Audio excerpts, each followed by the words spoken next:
From San Diego, California, this is a One Extraordinary Marriage show. Where being busy is overdone, romancing is fun, and scheduling sex has taken the guesswork out of wondering when you're going to get some.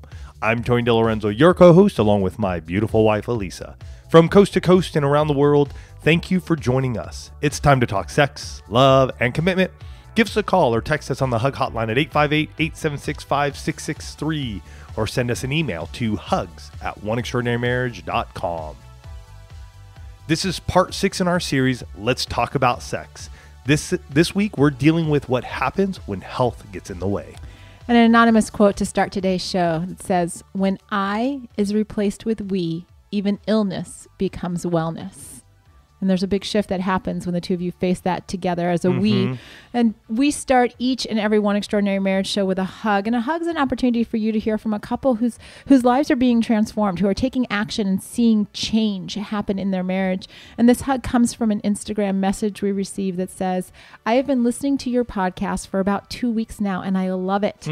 My wife and I are in our 20s and have been married for 4 years. We had our son 4 months after being married, so we didn't have a ton of alone time once a married couple, and our sex life kind of took a hit. Yeah. I had started to tell my wife about the podcast, and last night I came home from work. I work second shift, and I walk into the bedroom to my wife in the most amazing lingerie ever, just waiting for me on the bed. You two have really put a spark back into our sex life." I love it. I would like to say that we were just the catalyst. You all have really put the spark back into your sex life, and that's awesome. We're so proud of you. As Tony said, this is part 6, and it's actually the final show in the series, Let's Talk About Sex. And throughout this series, we've explored the importance of talking about sex in so many different contexts, and have stressed each and every week, and we'll continue to do so this week, that talking about sex is not a one and done conversation. Nope. You don't talk about it like on your wedding night, and then you don't have to talk about it for the next 60 years. Sorry. That's just not the way it works. Your sexual intimacy is a vital component of your marriage, and it will ebb and flow and change, and how you deal with it, that changes over time. That's why we've talked about, the conversations that you have in your newlywed season, how you handle the conversations around sex with friends and family after you have kids, talking to your kids, all of those different things. And I will tell you, if you have kids, you're going to have multiple conversations around sex. That right there is going to give you multiple conversations. Heck, we had one just this week. Yes, we did. Yes, we did. It's a never-ending thing when you have children, especially when they become teenagers. But today we're talking about, when health gets in the way. And when health gets in the way, that can actually refer to a lot of different things. It can be, a unexpected surgery. It can be a long-term chronic illness. It can be, anything from a headache to, just an accident that you couldn't have foreseen ever. And, sometimes just with age, our bodies don't work the way that we want them to. And that's just the reality. And all of this impacts marriage and impacts, a lot of those illnesses, diseases, chronic conditions, they impact your sex life. And it doesn't just impact the person who's dealing with it, right? The one who is sick. It impacts both of you, and it impacts your marriage dynamic. And we know that the one family's been through a lot. And one of the things that is so, that we hold so dear is the level of transparency that you all bring to what we do and to what we're able to share here on the show. And we know that you've dealt with things, in the mental health world of anxiety and depression and bipolar disorder. We know that there are all different kinds of cancers that you've had to deal with, that there have been complications in pregnancy and childbirth, and in even trying to get pregnant, miscarriages and infertility, that there have been all kinds of surgeries. There's chronic pain, there's epilepsy, there's endometriosis, there are family health issues. Like sometimes the health issues with the health that's getting in the way is not what's happening in either husband or wife. Oh, yeah. But it's the health of your parents or the health of your children, and that's getting in the way. There have been heart issues. There have been so many different things, and I share that first and foremost at the top of the show, one, to let you know that you're not the only ones dealing with this. That this is like we're a family, just like you've got your family right there, right? And family deals with a lot of stuff. And we understand that, and we've dealt with stuff ourselves. And I do want to say just at the top of this show, that what we've dealt with in our own marriage, we have not dealt with chronic illness. No. We've had a lot of things happen over the years. starting with, within our first year of marriage. But the long-term illness, the only experience that Tony and I have is when Tony's dad received a lung cancer diagnosis. Gosh, it's probably 4 years ago now.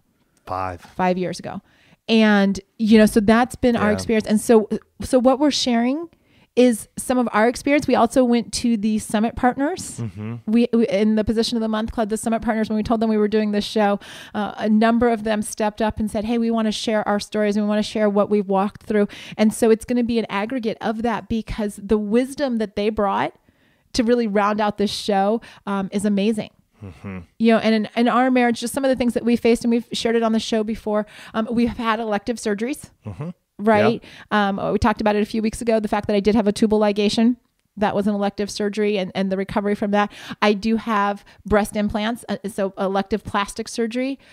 We've dealt with many, many bouts of the flu in our marriage. From us to kids, viral migraine, myself, when we did our first ever sex challenge, the 60-day sex challenge. Injuries, I would think, are more in the terms of like cycling, exercise related injuries. In all honesty, and praise God, neither Elisa nor I have ever broken a bone as a married couple. We've never, neither Elisa or I, our daughter has, but we haven't. And it was so interesting because when we were in Henderson, North Carolina, this past year for the One Marriage Conference, some dear friends now and part of our Summit Partners, she had a cast, a boot on. And, just talking to them like, wow, what's that been like? In her sharing and just even being at the VIP dinner, and she didn't have it on. She had gotten permission to take it off for the VIP dinner. That was so awesome. And so just because we don't know what it's like to be in a marriage where maybe chronic illness is part of what you're dealing with, we are truly blessed and honored by each and every one of you, because you guys make the show happen. And it needs to be talked about. And yet sometimes it can't come from our own experience because we haven't been there. But we want to make sure that we cover it, because those of you who are dealing with it need to know how others are handling this in their marriage. And the impact on the sexual intimacy can really come about from a number of different directions, right? Sometimes it's just the physical separation, right? Somebody may be in a hospital, right? And so physically you're not in the same space, or maybe because of comfort or, discomfort, I guess, somebody's sleeping on the couch or in another part of the house so that you don't stay up and things like that. So you've just got this physical separation that's going to impact. Oh, and I do want to say we walked with some dear friends of ours. He was diagnosed with cancer. Yes. And he's in remission. And we healed in Jesus' name. I mean, the size of like a grapefruit above his heart. And that was another tough time too, because they were newlyweds, and walking through that with them, at times being in the hospital with them and seeing that. And as Elisa brought up, just the hospital on the couch and how they were making that happen and being close to each other as best they can under his conditions. Absolutely. Some of you are physically unable to have sex, right? Because the doctors have said you have to abstain because your body is not responding, in whatever way, because you don't have the energy. Like physically, you can't get into that place. Or maybe the side effects of your medications.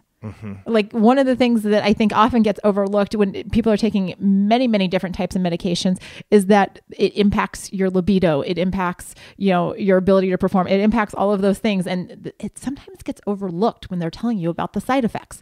But that is a reason why you may be physically unable to have sex. There may be fear or worry. Will this hurt me? Will it hurt my spouse? What if I can't respond? And so like these thoughts start to come. For those of you that have dealt with miscarriage, and this is our story as well, there may be a fear of, what about if I do get pregnant? Will this one sexual encounter result in heartbreak down the road? I remember that is a very real thing. I remember that. And so you have this fear, this worry that actually, mentally prevents you from being able to have sex. Because it's all the what ifs that are playing in your head. There can be guilt. And this happens on both sides of the marriage bed. Guilt that you can't have sex, guilt that your body's not responding, or if you're the healthy one that's not sick, guilt that you want to have sex. Mm-hmm. Like, my spouse is dealing with this and I want to have sex. Like, what's wrong with me? There's nothing wrong with you. Let me tell you something. That's normal, right? The desire to be with your spouse, that is normal. And when you're dealing with diagnosis or chronic illness or just, being in a place of surgeries and recovery and things like that, there may be emotional disconnect because somebody's dealing with their pain. And so they don't have extra always to give. And so they can become very internally focused. Mm-hmm. Or if you've been through surgeries or accidents where your body has changed, right? Breast cancer is the one that comes to mind, right? If you've had to have a mastectomy and your breasts look different, ladies, right? The self-consciousness that comes with that. If you've had, traumatic accidents where, there's scarring and there's different things and you're like, I don't look the same. Mm-hmm. And not feeling worthy or desirable of the attention that you're getting from your spouse and all of these things, and you may have some of them, you may have all of them. I can tell you, we have dealt with many of these. And I even just having a conversation with a woman and her husband got hurt at work and to the point where he couldn't go back to work because of the extent of the accident and where that has put him, because a healthy man prior to this accident and just hearing from her and talking to her, we didn't go into details, like super, super details, but I'm just thinking of that, that place of, man, am I even the person that I was before this happened? And not just physically, but, mentally, can you withstand and that pressure you're feeling, and maybe the one who went through the accident, but the spouse too, who's like, you're still all that and more. Mm-hmm. It's why we do these shows. When I read through the list, when I was reading through all the responses of what the one family has dealt with, I will tell you there were tears in my eyes. Mm-hmm. This is a very emotional show because I know that illness impacts virtually everyone, right? And how you deal with it. And there are a lot of marriages, and I didn't actually think to look this up until I was just speaking this right now. There are a lot of marriages that struggle because of illness, because of the toll that it takes, because it is hard. It is hard when you can't relate the way that you were able to relate before. But here's the thing. It's why we get behind these microphones, because we want to come alongside you and equip you so that this is a season. And even if it's a really stinking long season, and I get it, some of these seasons are ridiculous. I mean, we've got people in the one family that have been dealing with stuff for decades, like multiple tens of years. And they're still creating extraordinary marriages. And I share that with you because no matter what you're facing, it's not a hopeless situation. You can take one strategy from today, and we're going to share a number of them after we recognize this week's sponsor. But you can take action to create a shift. Where you are today doesn't have to be where you'll be tomorrow in your marriage. And so we do want to share this week's sponsor, and that is the One Marriage Conference. And, it really does kind of play into this show, the fact that one is all about family. Mm-hmm. Right. It's about community. And it doesn't matter if, we're sharing the daily quotes on Instagram, or if we're, you guys are forwarding the podcast to your friends, or if you're just saying, hey, I know you're going through a hard time and I'm going to walk alongside of this with you. Family matters. And one of the things that all great families do is that they spend time together. Mm-hmm. And that's exactly what happens at the One Marriage Conferences. We're going to bring you the best of what we do, the strategies, the tips, and practical application, all wrapped up with fun and laughter. And you better believe a whole bunch of hugs, because that's what Tony and I do when we get around you guys. And you're going to walk away with the tools to make your marriage even more extraordinary. So join us February 2020 in San Diego and March 2020 in Henderson, North Carolina. The 2020 theme is Dream Again, and we have some very fun things planned for these conferences. And I just want to say, if you've been dealing with illness, you might just need to start dreaming again. Mm-hmm. Right. Yes. This could be the catalyst for creating a huge shift in 2020. So be in the know of all things live and in person. Go to oneliveevents.com. Don't miss out on spending time with the family. Go to oneliveevents.com. And, as we're dealing with this, it's one of the questions that I asked, because as we were thinking about this show, is I asked the question, what do you want your spouse to know? right? What maybe you've said it and they haven't been able to hear it. So maybe you'll just play this part of the show for them and say, yeah, that's what I've been trying to tell you. And maybe it'll sound different when Tony and Lisa say it. Yeah. Because we all know that happens sometimes with our spouses, right? If they hear it from somebody else, it sounds different and they can receive it. But here are a few of the comments that came from that question. I see that you're trying. And that's, in the sexual intimacy and the emotional intimacy, I see that you're trying. What you're dealing with doesn't define you or us. And that's important because just like you or Tony were talking about that guy that's like, who am I now? Mm-hmm. What you're dealing with, just because a doctor has put a label on your medical file, just because somebody has said, oh, you have XYZ, that doesn't have to define who you are. A couple of people said, thank you for being flexible with what we can do sexually. Right? Because maybe it doesn't look like it used to look, but we can still do something. Some of the spouses that are dealing with illness themselves said, I'm not that fragile. Wow. Just letting their spouse know that, hey, you can still hold me, you can still hug me, you can still make love to me. I'm not going to fall apart. I love that.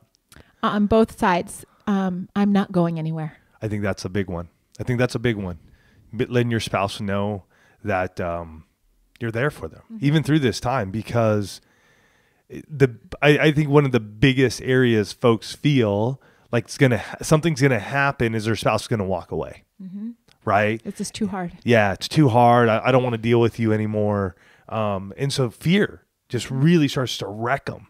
And so one thing though too is making sure, like Elisa said, being in community. Make sure you're with other guys. Guys, if your wife, is going through something, make sure you're part of a men's group. Man, get in there, get with some guys. Hey, it might be somewhere where it's only 3-4 of you. It might be a bigger group. Whatever it is, get into it, because you need to have those guys around to lift you up. Mm-hmm. I was part of an amazing men's group on Mondays. I haven't been for quite some time. I'm still on the group me chain though. And I just hear from them. And what a blessing it is to know that these guys are still being ministered to, and if you're a man right now who like, man, that would be awesome. Maybe you need to just take the step. The way I got invited to that was Rocky, the amazing man that he is, who started it. He just had a book. And he's like, hey, I'm getting 6 guys together. Tony, I like who you are. You want to be part of it with us? I was like, yeah, let's do it. And so I was in that for a good year or so, and the group grow and times change, but you may be the guy who could be a blessing to others. Absolutely. And, some of the other comments that came that said, I still want you. I still need you. Even if it's not sex, even if my body won't respond, right? It's still there. Just because this physical body can't respond, the head is still like, yeah, I want you. Like, how do we figure this out? It'd be interesting. Yeah. Weird moment there, but just even thinking about my mom and dad and how did they go through that period? I don't know all the details, folks. I have not asked my mother. I do know though, there came a point where, Dad had to sleep on the couch every night. So yeah, I wonder what it was like though when he went through radiation and chemo. I know they were affectionate with kisses. Right. You'd always see him kiss, and he'd always have a smile on his face with her, and he'd hold her hand. Yeah. But I don't know what it was like sexually. I don't know if it's a question I really want to ask my mom. Well, and I know a lot of times when folks are going through cancer, specifically men going through cancer, the neuropathy, like the penis doesn't feel or respond. True. Yeah. Right. Because of chemo. Because of all the medications. And the last two that I wanted to just share in terms of comments from spouses before we get into some of the action is your spouse wants you to know that you're amazing. They want you to know that. And that goes on both sides. And that they want to remind you that you're still part of a team. Again, on both sides. So, as we were talking and thinking through, like, you know that at the end of every show, we leave you with action and we leave you with those thoughts to think. And it was really interesting because we did share in the Facebook group for the Summit Partners of the Position of the Month Club, we did say, hey, we're doing this show on health and sex. And one of our members she's one of the decades long dealing with illness. She sent us this message and she says, you need to share this with the one family. And I get emotional because this is a couple that has literally transformed their marriage in probably 8 to 10 months? Yeah. 8 to 10 months. And they are incredible. But as we've watched them go through this and just all of her health issues and whatnot, and to see where they are now and what they've been through, guys, these words, it doesn't matter if you're dealing with something that's going to be like a couple of weeks, or it's going to be something that's going to be years and years. These are her words. I've made them a little bit of us. But first of all, she said, focus on all the intimacies. Yeah, and they do an amazing job. Oh my gosh. So we talk about the intimacy lifestyle from a sexual intimacy standpoint because of where they are and like Elisa said, the decade long of chronic illness. They look at all the intimacies and they set up an intimacy lifestyle for every single one. So sexual intimacy, recreational intimacy, emotional intimacy, spiritual intimacy, financial intimacy. And when she says focus on all the intimacies, they do that. And it is truly amazing to see. Because they focus on what they can do and not what they can't. Right. And I think that's the big part of it. Another thing that she said, it's okay to let your spouse know that you still want them and that you need to find a different way to be physically intimate if you can't have sex. Right? Like sometimes the sexual intercourse definition of sex is not going to work. It's same when we talk about sex challenges. Absolutely. It's one of those things. What is that definition that we're going through right now? Because you may not have the ability to have intercourse every single time. And yet, hey, is heavy petting good? Is it that we both orgasm without penetration? Is oral okay? What does that look like? And with that, the spouse that is dealing with illness may need recovery time. Right? They may be able to have sex, but they may need a longer recovery time because they're in pain. It takes a toll. And it takes a toll. They still want to. It's not that they don't want to. It's just they need more time to recover. And that goes into another part, that the communication on both sides is so important, because you both need to share how you're feeling and what you're going through and what's working and what's not working. And the only way you're going to know that, crazy, I know, you're going to have to open your mouth and say it. Coffee breaks are great. And, she said, for the spouse that is unwell, you need to remember that your spouse does love you and does desire you no matter what your body looks like at the time. And this was really interesting because she said, we still managed to be sexually intimate when I was connected to a vac pump with a tube coming out of a wound on my abdomen. So just I'm not saying that you're making excuses when you're sick, because when you are sick, you are sick. But what are you willing to try and figure out a solution to, so that you can try to have that physical, intimate closeness, right? When she put that in there, I'm like, you are a rock star. I mean, they are. Like, if you saw their whole intimacy lifestyle, like complete intimacy lifestyle thing, you would know they're rock stars. But they found a way. They kept trying until they figured it out for them. And that's the key when it comes to sexual intimacy when you're dealing with health. Take the time to figure out what can work for the two of you instead of just saying, I can't. Maybe you can't do what you did before, but what can you do now? And she had this point for the spouse that's in the caretaker role. She said, remember that your role isn't just to be their caregiver. Yes, you may have to physically do tasks for them, such as personal care and daily living, but you also need to counteract that with love, affection, desire, and intimacy. And I think that's, I definitely, like when Tony's parents were going through the lung cancer, definitely saw your mom move into that caregiver role. Oh, definitely. I mean, for sure. It's there. It's in front of you. But this was such a strong reminder that your spouse still needs you to be their spouse first. Right? I mean, that's where we all started, right? In that spouse space of love and affection and desire and intimacy. And just because we're dealing with a diagnosis, just because life didn't go the way we thought it would, and there's health stuff that we have to deal with, doesn't mean that all of that has been okay, you know what, just stick that in a box and shove it in the back of the garage. No, those things still matter. And again, the two of you are on the same team. We talk about this, like it could be a secondary hashtag for the one family. You're on the same team. We're on the same, I guess it would be we're on the same team. Or on the same team. Or on the same, you guys figure out what that's going to be. But here's the thing. The illness, the diagnosis, the sickness, whatever you're dealing through isn't just happening to one of you. It's not. So how do the two of you come together and still have intimacy? You define it, right? This is not like Tony and Lisa say. No, how do the two of you define it so that you're walking through this together and still having that closeness? Because I will tell you, the person that is sick and the person that is well, time and time again through all the comments, still desire the other person. It can't just dry up and not be talked about. It still has to be communicated about. It is still a part of your marriage.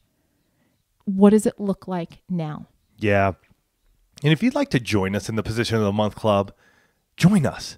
I'm telling you, it is the #1 community for better sex and amazing couples. It really is. So you can learn more about it at positionofthemonthclub.com. You guys, as we close this episode, do know we love you. We love you so much. And wherever you are, when it comes to illness, please reach out. We'd love to be able to pray for you and declare healing over you. And just know that there is a couple here in San Diego who's desiring your health as well. Because sometimes I think we can feel alone in those moments and not think that anybody cares. There are people that care about you. Reach out to them. Let them know. Hey, this one's done. This series is done. It's in the books. And as we move into a new year, you need to join us next week as we start our new series, Dream Again. We are going to start looking at, we're not waiting for the new year to start. We're going to start it now because we are going to step into that new year with so much energy and pizzazz and a focus that we are off and running on that first day. Love you guys. Have a fantastic week, and we'll catch you next week. Love you guys.